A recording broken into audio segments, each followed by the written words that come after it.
besides asking about total distance traveled, another way that the question could be phrased is, what's the object's new position? Okay, now we're not ultimately interested in the total distance traveled, we're just interested in where is the object now as opposed to where it was beforehand. All right, so we're going to go back to that same example of you walking on the track back and forth. But this time we need to know the position where you were located at the start of the movement. All right, so we know based off of those notes there that we are 100 meters away from the finish line. Okay, and after we do all our traveling, the question is, what's our new position? Okay, well, again, we're 100 meters away, we move 20 meters forward, but then 10 meters back. Then we move 15 meters forward, and then 5 meters back. How far away are we from the finish line now? Okay, well, if we do some quick arithmetic here, we were 100 meters away, but then we had 20 meters closer. So that brought us down to 80 meters, okay? But then we walked backwards for 10 meters, so now we're 90 meters away, right? Then we move forward 15 meters, so now we're only 75 meters away. But then we move back 5 meters, so now we're back to being 80 meters away. All right, so the new position, based off of this movement right here, our new position is 80 meters from the finish line. Okay, so if we're 80 meters from the finish line, we ultimately moved 20 meters closer. Right?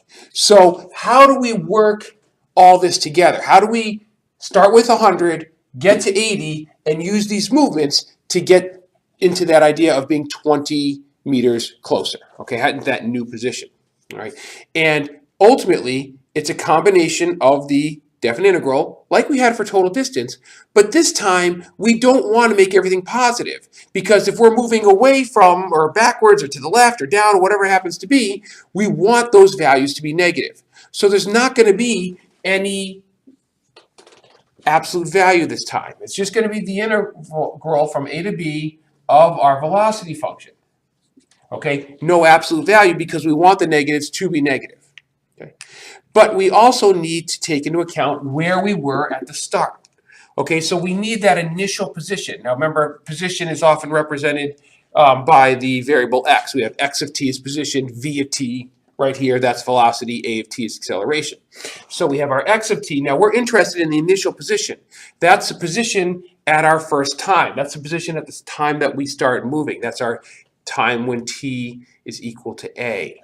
So we have to take that initial position, and then we have to add up all the change, all right? This was all the change, and when we added it all up, all right, 20 minus 10, 15, minus 5, we had a grand change of 20, all right? So when we add everything up, when we do that definite integral, that brought us 20 meters closer, so our new position is 80 meters away, because we were 100 meters away, then we got 20 meters closer, now we are 80 meters away. So our new position, our x of b, is equal to x of a plus the integral from a to b of our velocity function. All right, so you can see it written this way, or if you see it in our notes as well, I don't use the x variable, I use the s variable for position, which is, it's all the same whether you use s or x, it doesn't really matter.